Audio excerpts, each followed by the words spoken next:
Lo tenemos hoy como invitado a Oscar Vallejo, secretario general de ADUL. Oscar, buenas noches, ¿cómo te va? Hola, buenas noches, ¿cómo Gracias, están? buenas noches. Bueno, ustedes vienen haciendo un enfoque, un análisis de la realidad hoy y han dispuesto una acción conjunta con otras organizaciones, una mirada en todo caso de enfrentamiento directo a lo que es la política de Javier Milei, ¿no? Efectivamente, hay dos estrategias sindicales, podríamos decir. La que empezó a desplegar en la segunda mitad del año la CGT, que es una mirada dialoguista, con la cual nosotros disentimos, y la otra mirada que encarnamos nosotros, que es la de la confrontación, en tanto y en cuanto la primera parte del año intentó ser dialoguista y no llegamos a ningún lado. Entonces, esa estrategia nos retrasaba para poder arrancarle al gobierno los puntos que necesitábamos. Entonces, la marcha del 23 de abril, que fue quizá la más importante en la historia de las movilizaciones universitarias, tuvo un primer efecto que fue sostener la universidad abierta, porque eso estaba en cuestión, digamos, ¿no? Entonces, ¿eso qué significó? ¿Qué aprendizaje nos dio a nosotros? Que había una estrategia de unidad que había sido importante y efectiva, eficaz, unidad con los sindicatos, pero también con el movimiento estudiantil y con los elencos de gobierno de las universidades, los rectores, las rectoras, y en esa condición invitar a la ciudadanía a que acompañe a la universidad. Y eso fue lo que dio el resultado que yo llamo de la instancia del acontecimiento, porque en realidad no sabíamos que eso iba a acontecer, ¿no? Entonces también, a pesar de haber trabajado mucho para que la marcha sea masiva, lo que ocurrió ahí fue del orden del acontecimiento. Y entonces eso es lo que nos permitió sostener la universidad abierta. Bien, Oscar, ¿qué pasó desde el punto de vista académico con la universidad? ¿Cómo termina el año desde el punto de vista académico en la universidad? Veo a los chicos que están celebrando que se recibieron, en fin, hay un clima ciertamente festivo de los pibes que están terminando de cursar y que están terminando de rendir sus materias, o sea, hubo una cierta normalidad sobre el final. Hubo un acierto en que había que darse una estrategia para que estudiantes que estaban cursando terminen de cursar y cierren el año, y los que estaban a punto de recibirse lo hagan. Y ese esfuerzo se sintió y fue un esfuerzo compartido de estudiantes y docentes y de no docentes también, y eso se coronó, y además hubo una decisión también política de hacer saber que eso acontecía, porque también dentro de la política del gobierno fue decir: las universidades no se recibe nadie. No sé si ustedes recordarán. Sí. Y eso sucede, incluso en los peores momentos como este. Se recibieron pibes o estudiantes que eran primera generación, muchos de ellos, todavía tenemos más o menos el 60% de estudiantes que están ahora cursando, son de primera generación, y eso es lo que nosotros estamos diciendo. Para eso hay que mejorar las políticas. Pero como veníamos con un impulso, eso se pudo coronar con estudiantes que venían haciendo el esfuerzo y lo consiguieron. Y después también hemos conseguido que los estudiantes que estaban no abandonen. Y eso fue importante. De hecho, yo mismo que cerré el cuatrimestre, nosotros teníamos la expectativa de que íbamos a tener un desgranamiento alto, y finalmente tuvimos menos desgranamiento. Solamente el 30% de estudiantes han dejado en que se inscribieron en la materia y terminaron, y de ellos un alto porcentaje promocionó la materia, y eso quiere decir que también hubo una constricción al estudio y una apuesta de poder promocionar, que es el cursado más exigente, porque después está el otro cursado más soft, que es, bueno, una apuesta por cursar, sostener la regularidad, y después va enteramente un examen final. El examen de la promoción sin examen quiere decir llevar al día la materia, rendir los parciales con una alta nota, y después hacer un coloquio integrador, y esos han sido importantes en número. Así que nosotros, y eso, ¿qué quiero decir? Las notas son de 10, entre 10 y 8, son excelentes notas, que son los estudiantes que promocionan, ¿no? Eso también tiene que ver con eso que hablabas vos en la apertura de la estrategia de unidad como acontecimiento, porque los chicos terminaron entendiendo que necesitaban esa unidad con el sector académico para poder llegar a terminar el año, ¿no? Ahora, no hubo, digamos, deserción, como decís vos, respecto de los estudiantes. Ahora, ¿hubo llegada de estudiantes nuevos? Mira, eso es la que se va a dar, porque nosotros arrancamos el año, digamos, en una universidad de masa como la que tenemos, año a año la matrícula tiene que aumentar entre el 5 y el 7% respecto del año anterior. Este año nosotros tuvimos una matrícula que aumentó el 3% por los datos que yo manejo. Y el año que viene, ahí se va a notar el sedazo porque va a ser el primer año donde no va a haber directamente casi becas, ¿no? Claro. Entonces, quienes terminan el año de la escuela secundaria, el año que viene están sin ningún apoyo para ingresar a la universidad. Y eso se va a notar porque, por ejemplo, la Universidad Litoral sobre todo tiene más o menos una matrícula entre el 60 y el 65% de estudiantes que vienen de afuera a estudiar. Y el otro 35%... De afuera hablamos de afuera de la provincia. De la provincia, ¿no? Sí. De la y ciudad. también recibimos estudiantes por convenios, estudiantes extranjeros de Italia, de Brasil, de Alemania. La universidad es un ambiente internacionalizalizado. Debe serlo. ¿Tenés idea del porcentaje de estudiantes extranjeros que están en la universidad? Más o menos estamos en la línea de nivel nacional. Entre el 2 y el 3% de estudiantes son estudiantes extranjeros. Algunos entonces vienen por convenio, cursan un cuatrimestre, a veces un año, se vuelven a sus países de orígenes y los estudiantes nuestros van a esos lugares, tienen la experiencia de conocer otra universidad y esos son los futuros cuadros académicos, obviamente, ¿no? Porque el impacto que eso tiene de conocer otro ambiente, de pensar en otras lenguas, de transitar otras bibliotecas, eso es enorme. Y entonces la universidad es un espacio internacionalizado, se hizo muchísimo esfuerzo porque la universidad se internacionalizara. Y entonces los frutos serían esos, o sea, parte del debate, como todos sabemos, sobre todo en los últimos días estos que cerró, que es un debate, todos los debates son interesantes. Sí, claro. Lo que la Argentina, me parece que yo lo planteé en este programa, Argentina se planteó ya en el siglo XIX ser una referencia latinoamericana. Y ser una referencia latinoamericana, ¿qué quiere decir? Ser capaz de cooptar los mejores talentos de la región para que estudien acá. Para que estudien y se queden, o estudien y vuelvan a sus países y sean lo que se llama la diplomacia que va a hacer que la Argentina tenga buenos tratos con esos países, ¿no? Claro. Eso es lo que la Argentina pensó. Claro, bueno, pero lo que ocurre es que por allí, dentro de lo que es el debate público y fundamentalmente al que somete el Poder Ejecutivo Nacional, es un debate tal vez empobrecedor, sobre todo desde el momento en el que los datos con los cuales se plantea el debate, en muchos casos son falsos. Sí. Es decir, se ha dicho que 1 de cada 3 estudiantes es extranjero. Quiero decir, son datos falsos muy fuertes. Sí, por eso la pregunta, ¿no? Muy fuertes, como para que nos pongamos a debatir una cuestión que está fuera de la realidad. Y a mí me parece que eso es perder el tiempo, perder no solamente el tiempo, sino fundamentalmente los esfuerzos en tratar de encauzar en el bien común qué hacer con la universidad. Ese es el tema central. Sí, sí. Debería ser, es perdón. Difícil, por eso, el diálogo que el gobierno plantea, o el debate público, porque sobre lo que plantea, que son debates que son siempre bienvenidos, gran parte de lo que el gobierno plantea es mentira, ¿no? Y entonces uno tiene que remar para decir, bueno, esos datos no están bien, como se aclara siempre, el 30% es sobre una carrera paradigmática, que es la carrera de medicina. Ahora, que ocurra en la carrera de medicina de la Universidad de Buenos Aires no es casual. Pongo el dato siempre. Cuando Jusey gana el Premio Nobel de Medicina, la Universidad de Buenos Aires y la Universidad Johns Hopkins de Estados Unidos eran los hilos y los puentes por los que pasaban los mejores médicos de toda América Latina y de Europa cuando se interesaban por las enfermedades nuestras.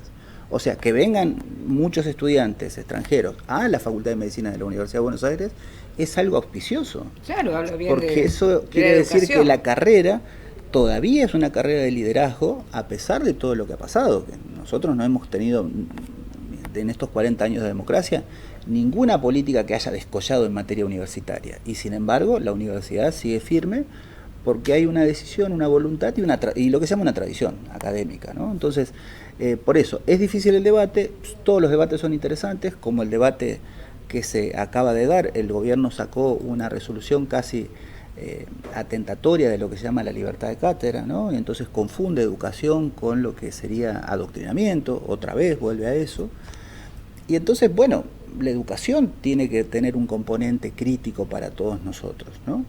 Y no son los docentes los que plantean eso en términos personales, quiero decir, sino que es el saber lo que plantea esa criticidad, ¿no? Ahora, hay una cuestión. El Poder Ejecutivo Nacional tiene una adhesión de los sectores juveniles, fundamentalmente de los sectores juveniles tal vez más bajos desde el punto de vista social.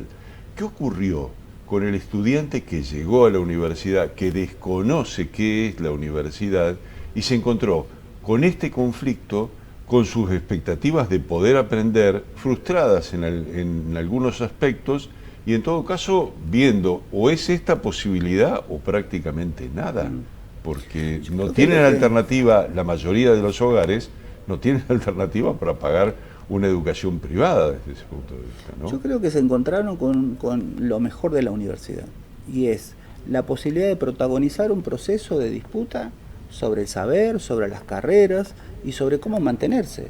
Porque también lo que aconteció frente a esta cuestión de que nosotros hicimos muchos días de paro, que estábamos preparando las marchas, es que los estudiantes se organizan para armar grupos de estudio, grupos de trabajo, y entonces eso siempre da resultado, ¿no? Entonces, porque hay como una falsa idea de que en la escuela secundaria todos te conocen por el nombre y el apellido, ¿no?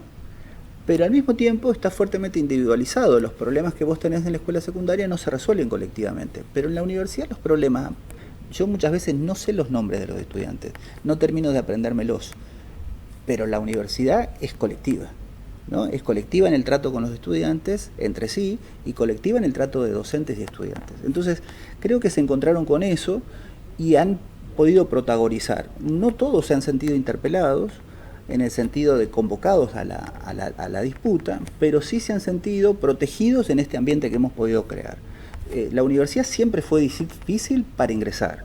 Yo mismo cuando ingresé de una escuela técnica, que era un estudiante de altos promedios, cuando llegué a la universidad me costó muchísimo ese tránsito, ¿no? Y yo era un estudiante entre 9 y 10. Llego aquí y tenía dificultades para cursar la materia más básica, que era inglés, ¿se entiende? Entonces, bueno, eso que cree, y bueno, y yo me encontraba solo, y entonces ahí, ¿qué es lo que aprendí? La universidad te daba ese apoyo, ¿no?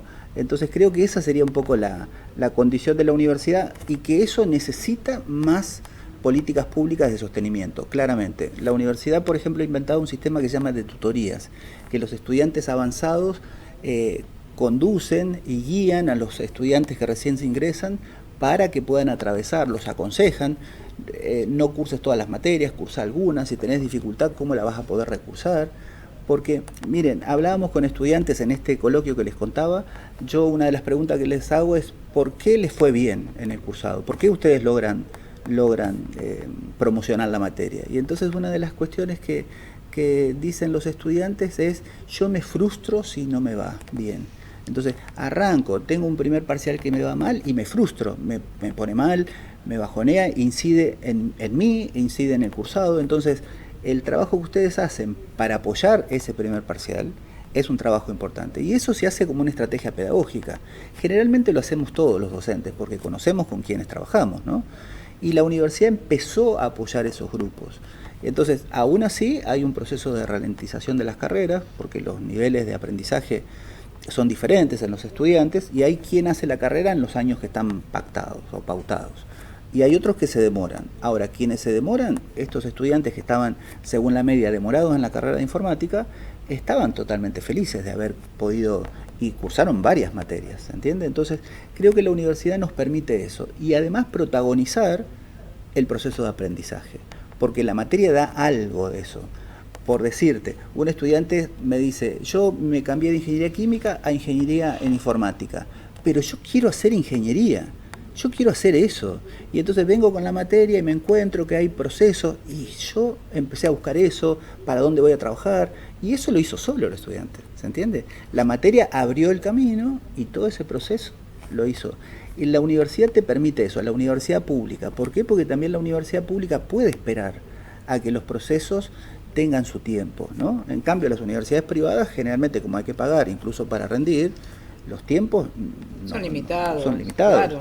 Y además son tiempos externos. Entonces también eso hace que los estudiantes y las estudiantes aprendan mejor, que el aprendizaje, la calidad del aprendizaje sea mejor, y que después entonces esos desempeños sean profesionales, pero al mismo tiempo vos tenés un tipo, una chica que está dispuesta a seguir aprendiendo en la complejidad y no y aparte en la esto que simplificación. decís vos, Oscar, respecto de ese apoyo de tutoría o mentoreo, donde psicológicamente, porque se ven afectados desde la salud mental por no poder rendir o por no aprobar una materia o por lo que sea, es muy importante para el que va creciendo, para el que va desarrollando su carrera dentro de la universidad, ¿no?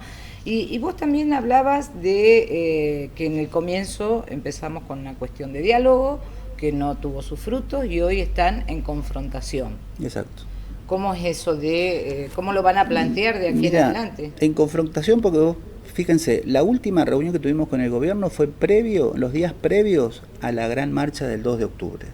Ahí el gobierno estaba haciendo el esfuerzo por desactivar la marcha. Todos sabíamos que ahí sí sabíamos que la marcha iba a ser fuerte, que iba a ser grande, masiva, y entonces el gobierno nos ofreció distintas cosas en ese tiempo, para desactivar también la ley de financiamiento universitario. Desde ese momento hasta acá no volvimos a tener reuniones, ¿no? Y entonces el gobierno no está dispuesto a resolver el conflicto. Entonces, con nosotros le fue mal en un sentido pleno, y es que, como ustedes saben, la gramática de gobierno de este presidente es producir el conflicto y en el conflicto ganar y quedarse con la mejor parte. En nuestro caso le fue mal. En el conflicto perdió, porque los ciudadanos apoyan más o menos en un 80% a la universidad pública. Y nos apoyan en toda la condición. Apoyan la producción de conocimiento, apoyan el trabajo que nosotros hacemos y apoyan la titulación. Que claro, efectivamente hay un proyecto para que los sectores más postergados se titulen.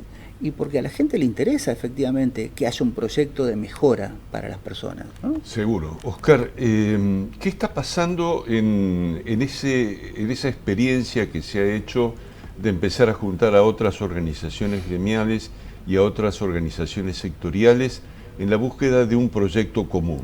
Digo, ¿está más o menos dibujado un horizonte respecto de cuáles son las coincidencias y hasta dónde llegan esas coincidencias? Mira, estamos trabajando fuertemente. Yo estuve participando en un encuentro en Casilda, donde estaban reunidos la UOM, la CTA Autónoma, un grupo de campesinos que antes estaban en la Federación Agraria. ¿Cuál era el objetivo? Reunirnos, pensar la realidad del trabajo, cómo se va a poder generar empleo o no, porque ustedes saben que los pequeños y medianos productores rurales son los que más empleo producen. En estas condiciones están perdiéndose el empleo. Entonces la preocupación es qué tipo de alianza es posible para no perder esos trabajos. Al mismo tiempo, en Casilda, junto con las parejas, son espacios donde se produce metalmecánica para tecnologías agrarias, y entonces ahí está la preocupación, porque se quedan sin trabajo los obreros de la metalurgia, digamos, ¿no? Entonces, ¿cómo hacer para generar un espacio de diálogo y de incidencia política para no perder el trabajo y para generar una instancia en la que sea posible discutir la Argentina que viene? Porque eso es lo que tenemos que hacer. Y ahí claramente lo que nosotros decíamos, por ejemplo, por mi responsabilidad como alguien de la universidad, eso lo están hablando con los estudiantes de las carreras de agronomía, con las carreras de veterinaria, se está hablando de eso, bueno, están lejos de eso. Entonces nuestro trabajo, ¿qué sería? Unir a los jóvenes, a los futuros profesionales de esas áreas, para que puedan conversar con los productores. Está el problema del INTA ahora, había gente del INTA y discutiendo, bueno, qué es lo que va a pasar con el INTA, con este proyecto que tiene el gobierno. O sea que esa es la experiencia que estamos transitando, que tiene que ser rápida porque las elecciones, eso es para incidir también en el proceso eleccionario. Claro, bueno, no porque vayamos a tener una posición de partido, o no todos tenemos posiciones de partido. Yo soy un hombre que no tiene ascendencia partidaria, digamos, pero sí soy un hombre de izquierda, entonces pretendo que el país mejore y que las clases populares, la clase trabajadora vivan mejor, ¿no? En pos de eso, esa es mi obligación como dirigente, incluso pensando en que la universidad tiene relevancia en un sistema productivo. Bien, ¿no? Oscar. Eso es lo que nos espera. Entonces. Está bien. Te agradecemos mucho la visita. La verdad estuvo muy buena la conversación porque va a las bases de esa búsqueda que tiene cada uno en el sentido de ver dónde están las coincidencias o dónde se encuentra ese lazo de las coincidencias que permite armar de alguna manera un futuro.